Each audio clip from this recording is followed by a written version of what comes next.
Welcome to another episode of Meredith with a Y. I am your host, Meredith Willett, and today on Meredith with a Y, I am honored to welcome Dr. Michelle Sherman, who is changing the conversation around mental health and trauma. She is a licensed clinical psychologist, professor, author, and national leader in family psychologist who has dedicated her career to supporting families navigating mental illness and PTSD.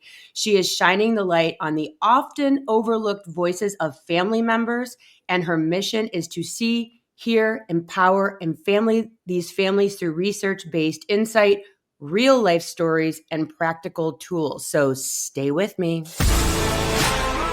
Hello, everyone. This is Meredith with a Y, and I am your host, Meredith Willett. Today, we are going to go deep, changing lives, and I am giving you the keys to the castle.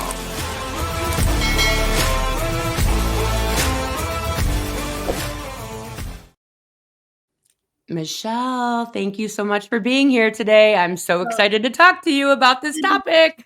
Good morning. Me too, Meredith. Thank you so much. So happy to be here. So happy. So can we just start off with the fact that 1 in 5 children live with a parent experiencing mental health issues? Oh my God. Yeah, it's a big number, isn't it? I know. Exactly. A huge number. It's a huge number. And before we got on today, I was bringing to your attention that I just created a very viral video about how I said if a child is brought in and the parents like, fix my kid, they've been charged with a crime, they're getting into trouble, and people went wild on TikTok about my video that said, hey, we weren't born broken. We are not siloed human beings that were just hatched, broken, problematic, etc. So I'm so excited to talk about this topic because, yeah. It's fascinating the response that you got, Meredith. Yeah. Oh my gosh. There's just such a gap in paying attention to these young people. And of course, if there's parental mental illness, these youth are at higher risk for sure. But there are things that we can do. And my whole focus, Meredith, is prevention. How can we talk going up the stream to try to help people and see these young people and support the whole family rather than, frankly, what I see is a siloed mental health system. We've got the adults over here, the kids over here, no one's talking to each other. And I firmly agree, and we've said this for decades, honestly, is that if you just drop a child off the mental health clinic or the hospitalization, whatever else, and come home and nothing has changed in the family, it's really, really hard for anything to sustain or to change or to stay. So I fully agree with you. And I'm so glad we're able to talk about this today. Huge. I mean, and if a parent is out there listening to us, I would like to liken this to the wife or husband getting therapy in a marriage, the spouse not. The wife, is getting help and is getting all these tools and is getting herself healed. And then she comes back to this toxic marriage and the husband or the wife is repeating the same patterns over and over again that they've been doing for X amount of years. And then the person getting therapy is like, there's nothing I can do here. I keep working on this. My spouse is still, and we're not having a cohesive unity moving forward situation. And I think the same holds true for children. Yeah. But as a parent, and I'm going to talk for myself. Sure. As a parent, we don't even know we're broken. Yeah. We have no clue. I have suffered my entire life with avoidant attachment, and I did not know it till 3 years ago. Wow. It wove itself into every relationship, my parenting, my marriage, my friendships, everything became avoidant, paying bills. Calling the school or hospital or whatever, like it bleeds into everything. And I think that we as adults think this is just who I am. Right. This is just who you can't change me. And then I read Adult Children of Emotionally Immature Parents. Oh my God. Right. I'm sure you've kind of given this book to a few people. I've literally told everyone to read it. And all of a sudden it clicked that I was the problem. Yeah. The whole time. Wow. For 23, 28, 26 years, I was the problem because I don't think that I recognized that when someone asked me something simple and I became defensive because I was the perfect parent and how dare they question the perfect parent, et cetera, et cetera. And so I'm speaking not out of turn. I wish I would have had help when I took my Mhm. 28-year-old to therapy. Yeah. And I wish someone would have said, let's get you tested. Yeah. Yeah. Yeah, or not even just tested alone, although testing can be very helpful, but give you some support too. How are you doing as a mom? Yeah. I have a wish, and this is going to sound silly, Meredith, but I'm actually serious. If we could move the needle just even 5% on adult providers, mental health professionals, even ask, do you have children? How are you doing as a parent? How are your children doing when you as a parent are struggling? That would make such a huge difference. And it sounds kind of simplistic, but it's actually not common. It's not consistent practice. Certainly some people do it. But if you think Yeah. about a therapy intake form, okay, you often ask, who's your parent? Da, da, da, da. But do you ask, who's your kid and how's your relationship with your kid and how's your kid doing? Not consistently. And so I just wish that could be some movement in a forward direction. So I fully agree with that. The other thing, and I'm a little bit nerdy, I will admit that I like to cite research, so just kind of bear with me. But to your point about a lot of people don't even realize they have emotional problems or mental illness. Attachment issues, I don't see as mental illness. That's a style of relating in the world, but you know what I mean. It's huge still, Super trust. fascinating. Oh, yeah. A super fascinating study that just came out actually this year. And it looked at people at, I believe, 20 countries around the world, over 50,000 people. And listen to this. This is super interesting. They had kind of individual interviews with these people asking about lots of different things. And one of the things was getting mental health symptoms. So they asked, depression, anxiety, whatever else. Then they asked them what percentage of them actually thought that they had a problem. It was about 50%. Really? They admitted it? Oh, but yeah, but half of them, and they're having all these symptoms, but only Yeah. half even realized it was a problem. What Oh, actually gotcha. goes on to say was actually very sad is that of all these, people, actually only 7% of them got appropriate care. So we've got a huge gap between distress, a huge amount of distress. We know that, that's obvious. Who even sees that they have a problem, which is precisely what you just said. And then the percent that actually reach out for help, get quality help. There's a huge chasm there for Yeah. adults and for kids. So we've got a long ways to go, but lack of recognition in yourself is a huge deterrent, a huge barrier. Well, Absolutely. it's so funny as you're talking, I'm thinking about like I do some work with like energy work, right?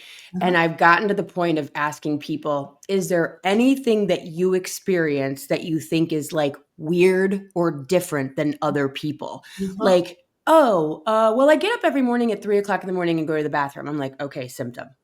Well, my face gets really hot when I drink beer. Okay, symptom. You know what I Okay. mean? So like Okay. I just am like, is there anything weird about you or Okay. anything that you find has become different? Because I think Uh-huh. again, it's the frog in the boiling water.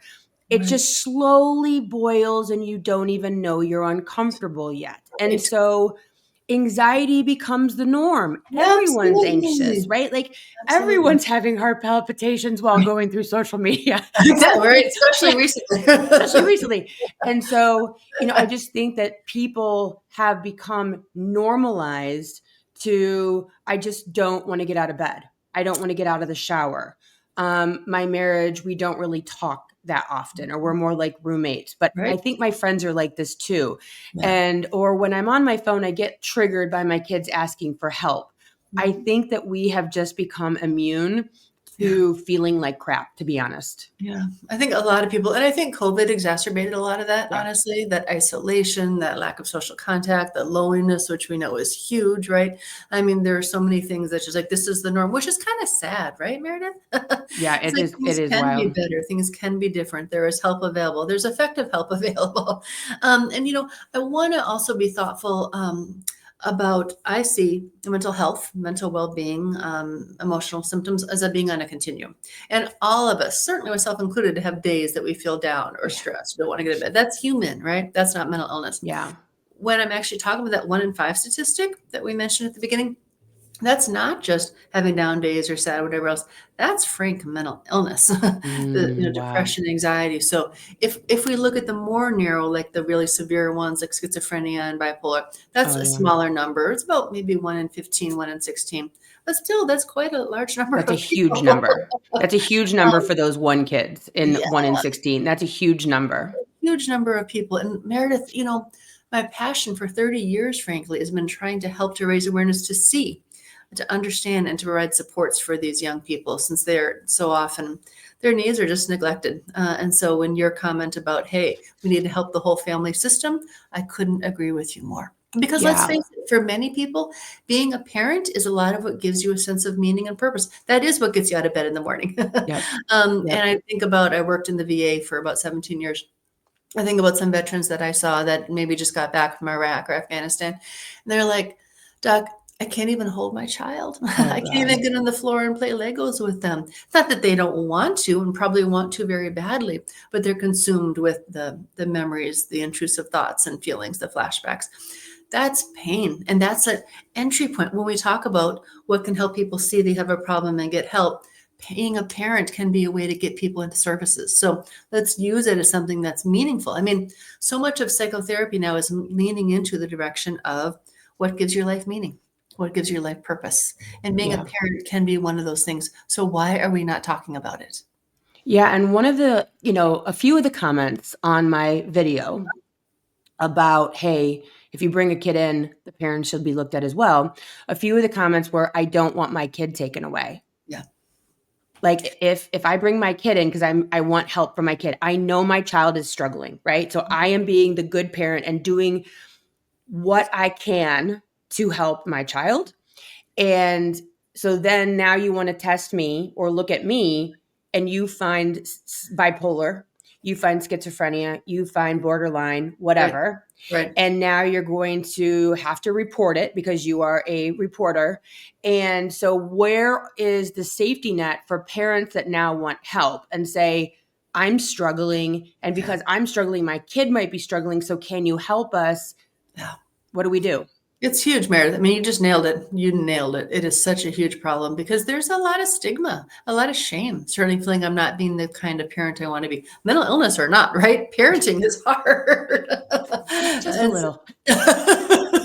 so Hardcore. throw additional challenges on top of it. And again, to be a research nerd for a second, there is research showing that families in which a parent has a serious mental illness, there is an 8 times higher likelihood actually that CPS, Child Protective Services, will be involved. So actually, there's some truth to that. But Yeah. we really need to shift from a punitive, punishing, shaming model to how can we help you as a parent? What are our community supports and resources and things that can help you and help your children, which is what everybody wants, right? Yeah. So we either go from ignoring the kids on this end of the pendulum to presuming they're not good parents. Neither of those is good. We need to have a positive, hopeful, skillful approach rather than a judgmental, damaging, and break apart the family, which is often going to harm everyone. And of course, children need to be safe, obviously. Yeah. But you nailed it. It's a huge concern. An elephant in the living room we have to be talking about. And a lot of people got pissed at me. They're like, "Screw you." Like, Wow. I'm doing the best I can and you're telling me that my kid's broken, or messed up or needs to see therapy Right. because of me. And I'm saying, "No, I'm not saying that." What Right. I'm saying is it could be. It Yep. could be Mhm. A, behavioral. It could be B, genetic.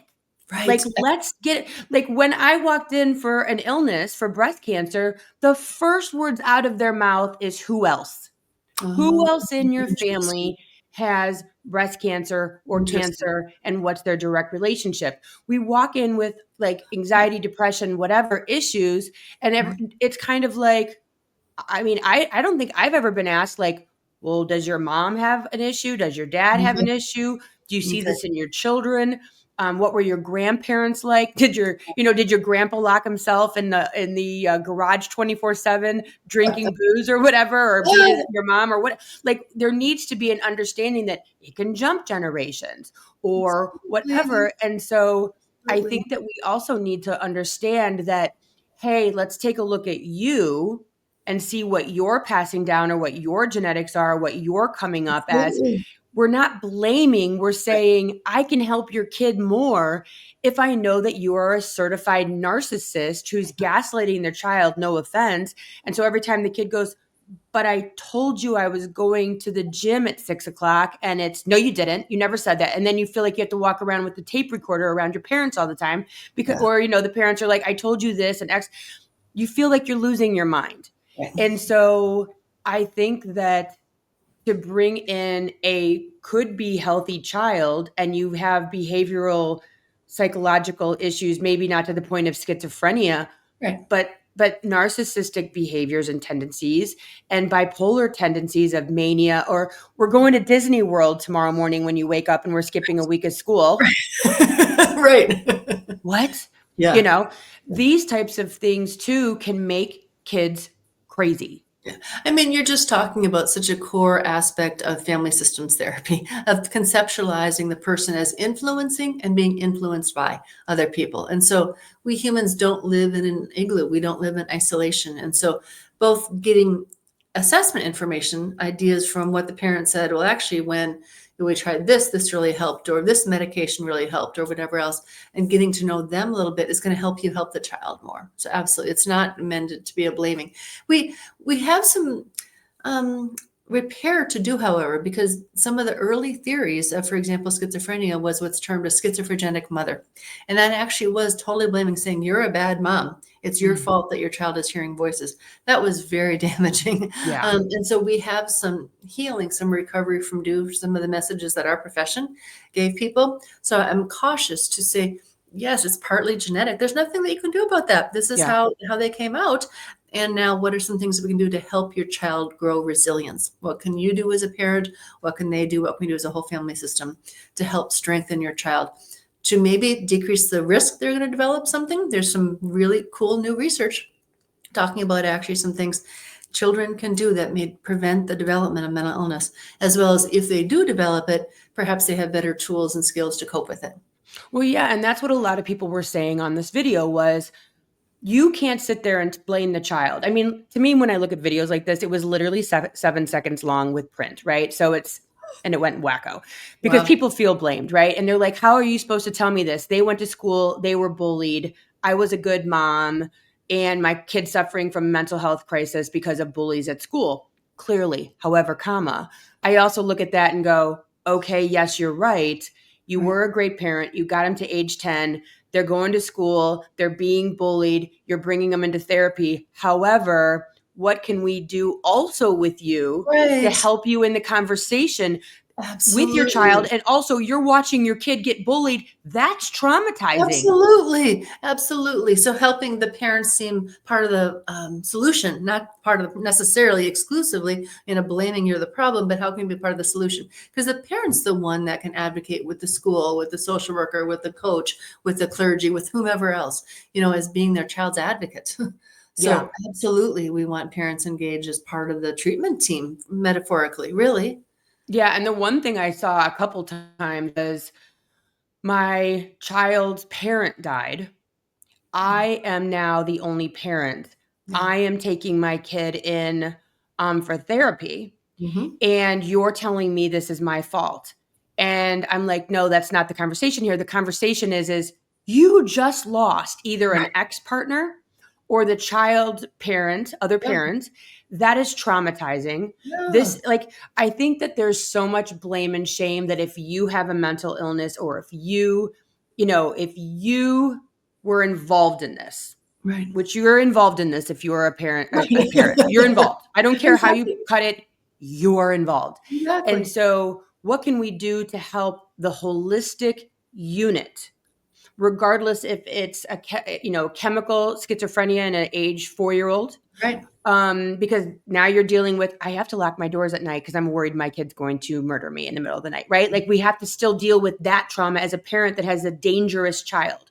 We have to worry about how the parent's dealing with a child who has a severe mental.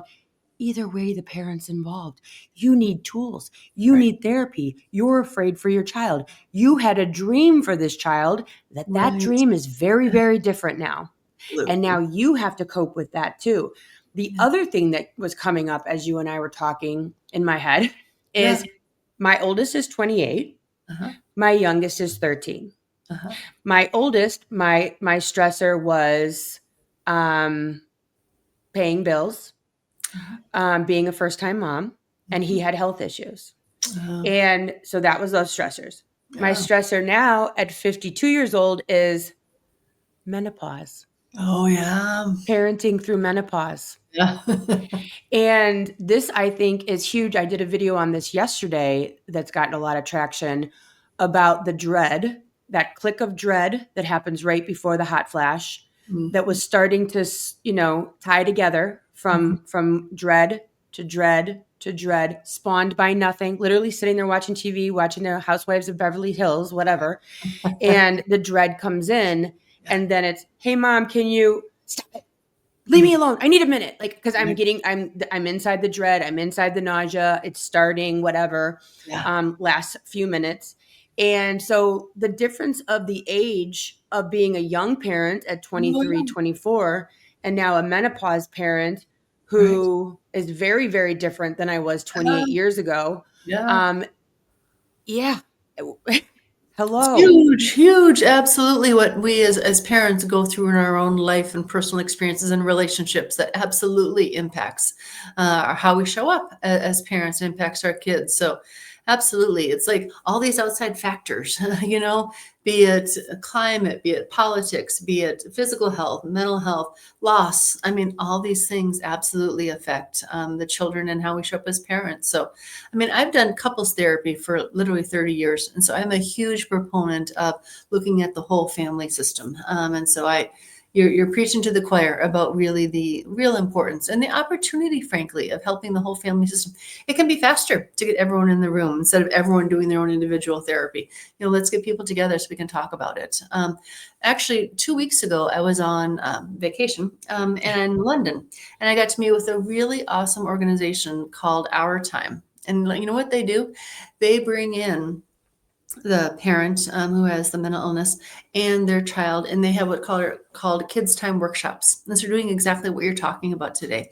Is let's bring them both in. Let's provide some information. Let's have some activities for the kids, activities for the parents. Bring them back together, have a pizza party and things. With the sense of for the kids, I'm not alone. For the Yeah. parents to talk to other parents who are dealing with this sort of stuff, for them to learn some skills on communication and how to support each other and all these sort of stuff. So there are some models of places doing that. Frankly, Meredith, much more in Canada, the UK, and Australia than the United States. We're not doing a lot of this here, which actually Yeah. makes me very sad because this is what I'm committing my career to, supporting families, including teens. But we've got a ways to go and thinking about this and shifting the needle in that direction. That's why I said I'm Yeah. at the very low rate of like, can we even ask, do you have kids? Much less, how are your kids doing?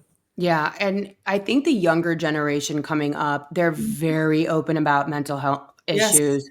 Yes. My generation, Generation X, boomers, it's more like hidden, like, Yeah, I'm fine, whatever. me But too. these younger kids are like, yep, bipolar 2, yep, ADHD, yeah, I'm autistic, I'm on the spectrum. I agree.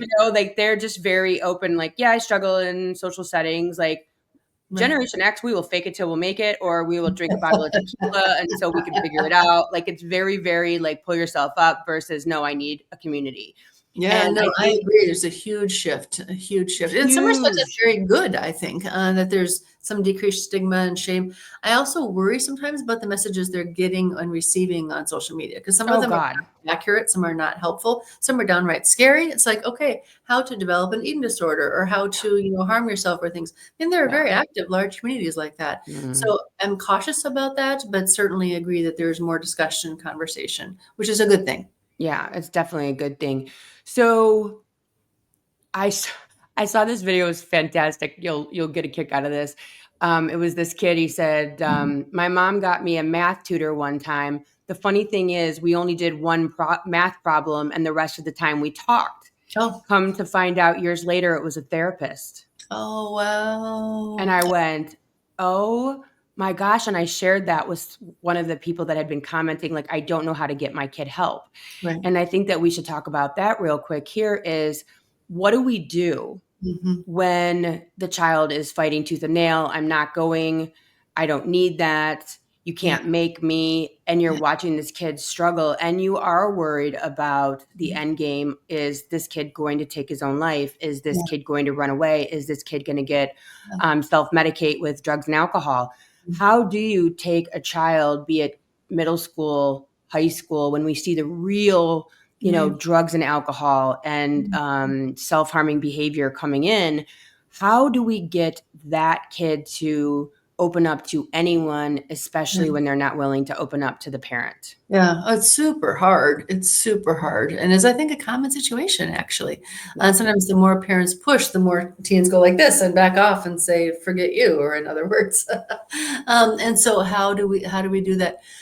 It's almost of course, all right, let's break it into two categories. One is if there's imminent danger. If you really think your child is in danger, that is a time to activate, the crisis system, call 988, 911, those sorts of things. So I mean, that is kind of like a not a no-brainer. Acute. I mean, you have to do it in a crisis sort of Yeah. situation, even if the child doesn't like it. I mean, I say this to adults all the time.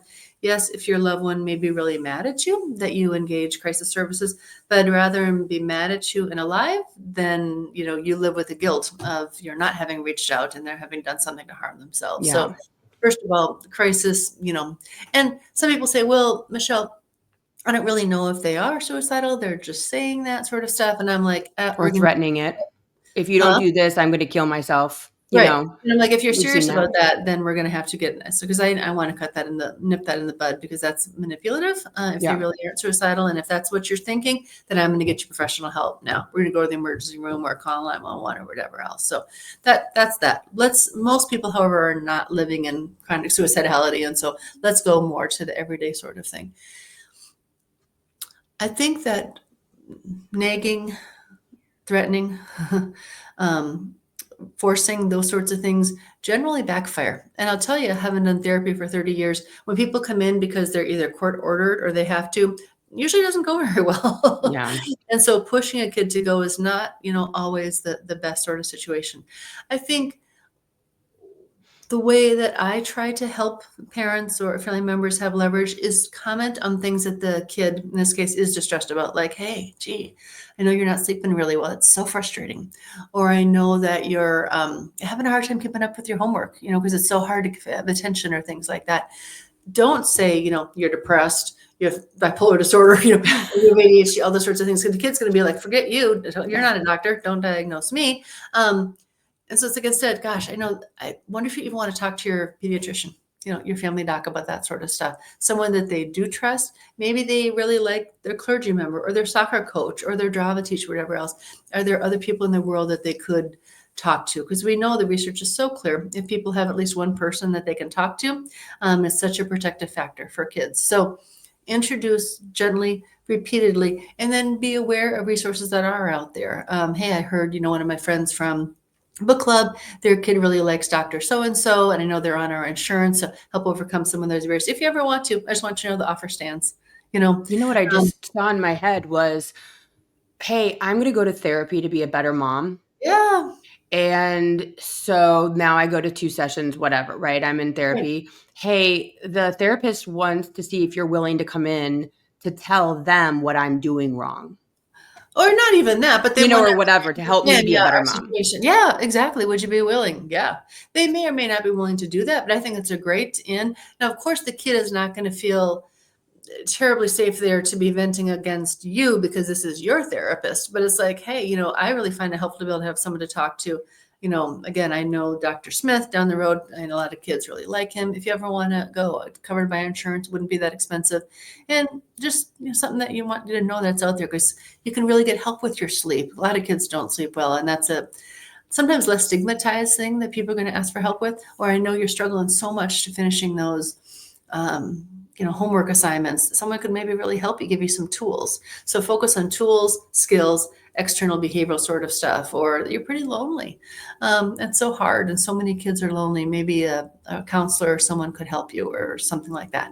That's what I talk about: is behavioral specific skills, continuing to note it, not forcing it unless it's a crisis, and talking about other people that that have found that helpful.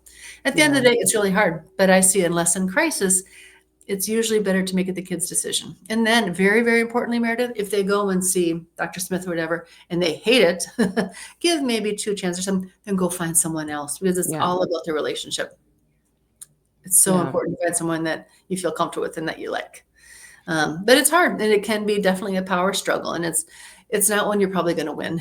Even if they do go, they're like, I'm here because my mom made me.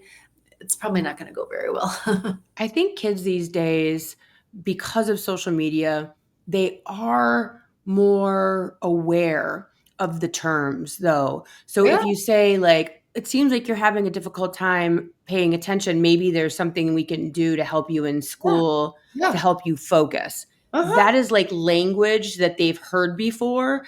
And so they might be like, oh, I'll go to do that because maybe I'll get an IEP or a 504 Right, plan, or maybe I'll right, get ADD meds. Like right. those are things that they're like, might go, oh, I can do that.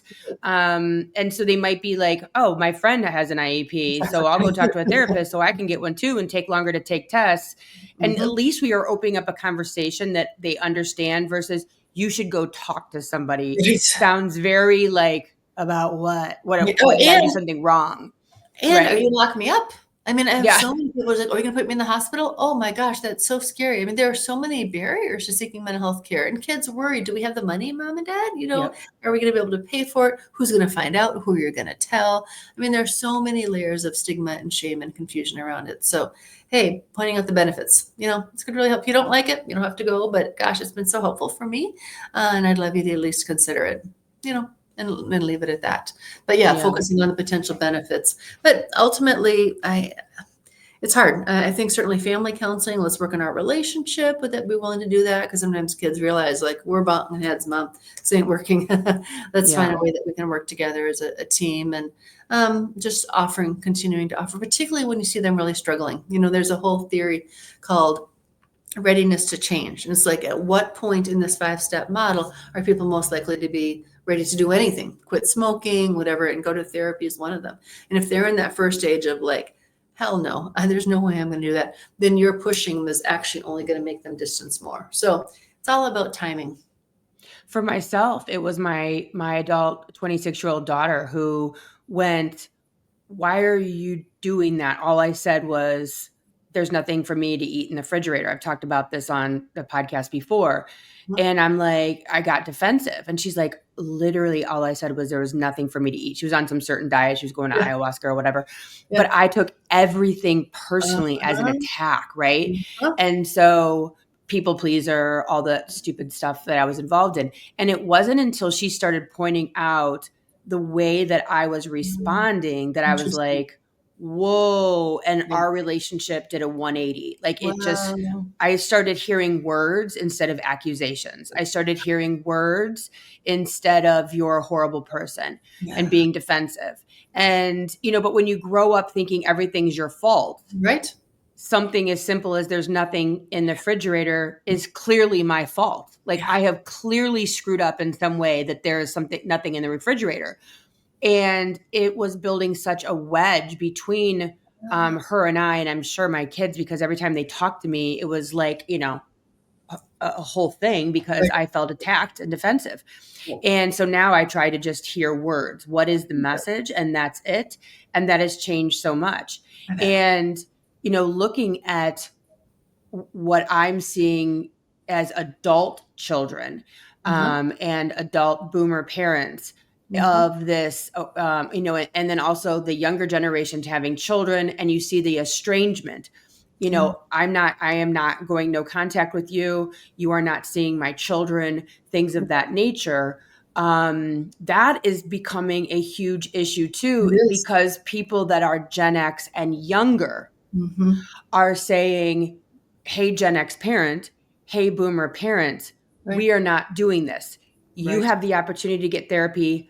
I am working on myself. Mhm. I am not dealing with your toxicity anymore. So, although you're talking about like severe, probably mental health more so, and I'm Mhm. talking about behavioral Yeah. issues and disorders, attachment anxiety, all these other disorders, or just toxic behavior, right? Mhm. Mhm. Um, that to me seems to be a huge issue right now, at least on social media, of completely estranged Yeah. parents, grandparents, grandchildren at this time. What are you seeing on that one? Absolutely. We call them, cutoffs is a technical term that's been used forever. It's like I'm just basically have no contact with this person or no interaction with them, and it's hard because it can be very tragic and really ending long relationships and really a loss of support for grandchildren, whatever else. On the other hand, I think it's the younger generation's attempt to set boundaries and limits and say this isn't okay. This is how it's always been, and maybe I didn't know better. Maybe I wasn't strong enough or ready to set the limit, but I'm not going to continue to engage you in this way. And if you continue, then we're not going to have contact right now, which takes a lot of strength, a lot of assertiveness, a lot of courage to do that. Yeah. But I think it can be really healthy. Of course, it depends on how it's done and things like that. But I certainly have talked to lots of clients over the years who, with distance, sometimes with getting out of the house, it can change. With getting in Yeah. a relationship, there are a lot of things that can kind of trigger it, but it's like, no more, no more. I think actually I'm seeing a lot these days more with politics too. Yeah. With having a really different political view, it's like, Yeah, it's tough. yeah, is not sustaining me anymore. And this is not healthy for me. And so needing to set some limits. Sometimes they can be for a long time, sometimes it can be a short term, and then allowing some ways to reconnect. I think it's particularly poignant and sad when there are grandchildren or children involved. Because let's face it, children need as much social support as we can in this world. And so if they just totally cut off from aunts or uncles or grandchildren, grandparents, it's a real loss of support. So it's Yeah. tricky, but yeah, absolutely. I see a lot of that. Well, and one thing I was going to bring up before, and you reminded me, is, the parenting. There's so much pressure on parents now. I remember, and not that my grandma did very often, but she was there at times, and also for my cousin. Grandma was home. Oh, Grandma was available yeah. if necessary. And I'm going to say for my mom, not as much as for, like other nieces and nephews and cousins, whatever. But like if my daughter, my 26-year-old, she's like, I'm going to have kids and you're just going to raise them. I'm like, the hell I am. I've been a mom for 30 years. Don't even bring them over. Like I'll take them to the park with you. Right. I've been a mom long enough. By the time I'm done here, it's going to be like 35 years of being basically a stay-at-home mom. I'm good. Box checked. Um, but honestly, like if my kids had kids and Yeah. they were like, hey, can you watch my kids while I go out, go on vacation, go to work? I'm looking at them going, I have a full-time job. Right. Like the Generation X who's having grandchildren now, they're still full-time employees. They have Right. a Right. two-income household. Yeah. It's very, very different support-wise Yeah. for children who Yeah. are having children. And so the pressure is not alleviated. It's not like, hey, go to grandma's for the weekend. Grandma's got plans. Grandma's going to Lollapalooza. Very different Exactly. vibe than when Exactly. my grandma O'Brien was, at home and whatnot. Yeah, yeah. So it's just Agreed. it's just so different. Kids are getting smarter. They have the language. They don't want to put up with the bullshit. The parents are like, wait, why are you telling me to get therapy? Like everything is just so Yeah. topsy-turvy right now. I think we're seeing in the healthcare system, the kids kind of know more. Like a lot of times these younger generations know more. I mean, my 16-year-old will be like, Mom, why are you crashing out? Like, why are you spazzing out? Like, all you have to say is, hey, can you come home versus get home? Or send, hey, can you come home with a heart or a Okay. smiley face Okay. emoji? It Yeah. makes a world of difference. They're Why are you coaching so you. angry?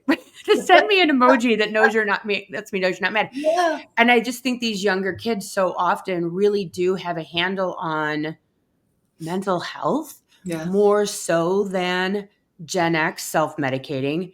Yeah. Boomers, there's nothing wrong with me. I did the best that I Mhm. could. Right. Generations and these younger kids are like, I don't have to put up with your toxicity, Yeah. but at the same time, why can't you be a good grandparent? So it's very, Right. right? We're It's kind of all over the place. and then throw in the angle that I think is super important too of culture.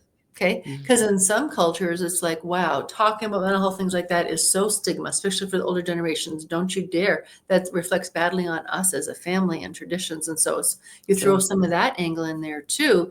You need to keep things private, you need to keep things a secret. Don't tell other people. Where the younger generations are like, heck no, I'm posting on social media and things like that. And so Right. it's really interesting to also be thoughtful about each family's experience is different given their culture, their religion. Okay, again, very different across some religious beliefs. But yeah, I absolutely agree that I think that there's much more education, much more awareness through social media and others of young people talking about it, and they can help the older generations and do it in a way that can be heard. That's great. That's Yeah. great. So huge. And you have two books. We One do. one is for teens, Yes. and that is I'm Not Alone, a teen's guide to living with a parent who has a mental illness or history of trauma. Can we talk about that and then we'll talk about your other book? Absolutely. Yeah. So it's actually the second edition. 20 years ago, my mom, who's my co author, we write together. She's a mental health advocate and teacher. We wrote 3 books actually in the mid 2000s. A lot's changed. We thought, okay, it's probably time to update it. And so just actually November of last year, we released the second edition.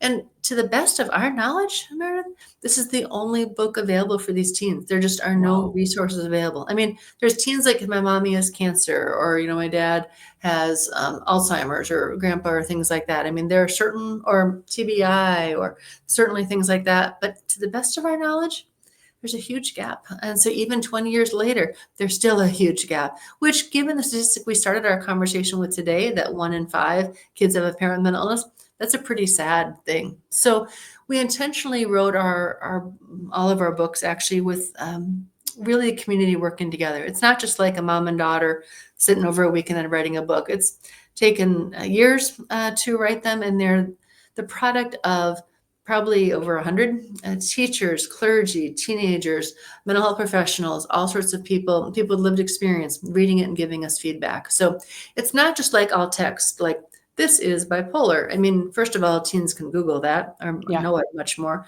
But what we've done is I've taken what I've learned from the families I've served for the 30 years and listened to what do they need? What are the skills that research shows can help them? And tried to put that in the format of an interactive book that a teenager can relate to.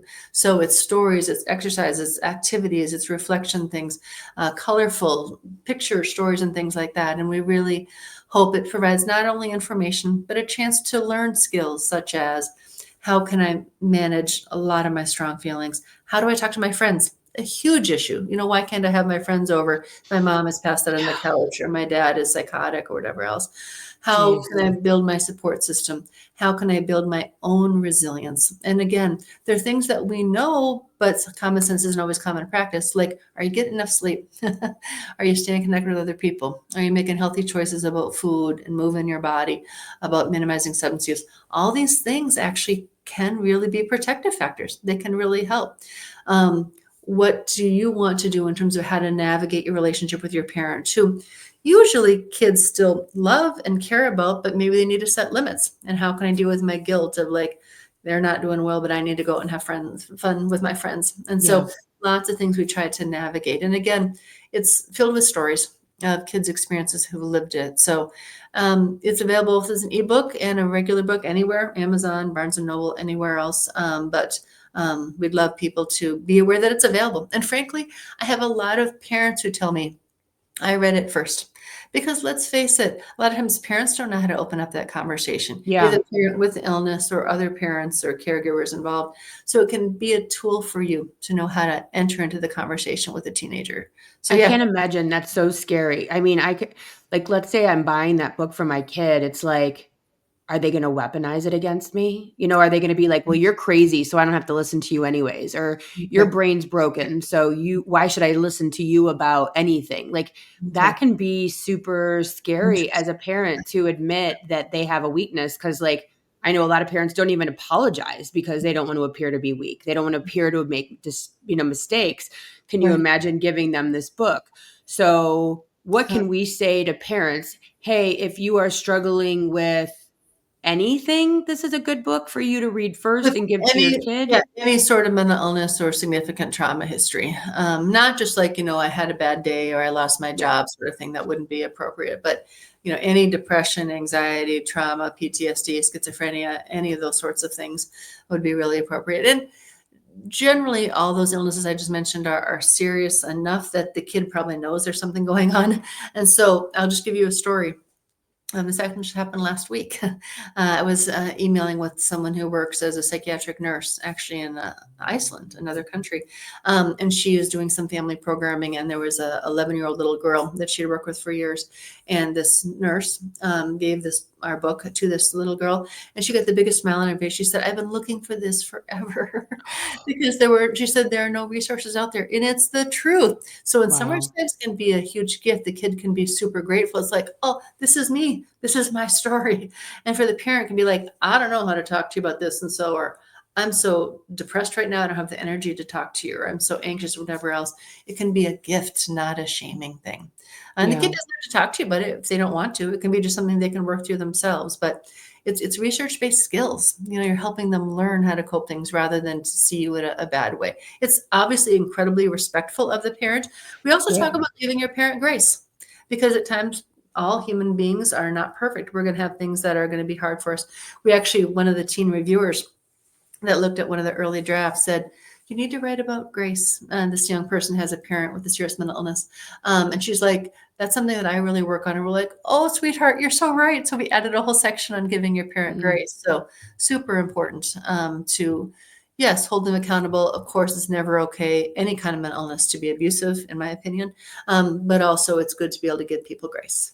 I think the biggest takeaway of that for me is so that your child doesn't think that this behavior is Yeah. because they're a horrible child. Yes, exactly. I Exactly. because I remember, like, as a kid, like, what did I do? Like, Right. why is everyone mad? Like, not mental illness wise, but like, Right. why I must have really done something really bad here Right. to and I know with my kids, like the other day I was in the middle of the dread of Yeah. the flash Yeah. and I do my husband, I'm like, don't say anything. And my husband's like, blah, blah, blah. And I'm like, what part of don't say anything isn't perfectly clear? I need 30 seconds more. Yeah. But it was funny because, like sometimes you get geeked up and my son who's 13 goes, Mom, do you need a hug? It's like, bro, yeah, I do Oh, actually, sweet, but like sweet. he knew it wasn't about him. And he's like, you need a hug. Like you don't normally act like this. And now all of a sudden you're all triggery.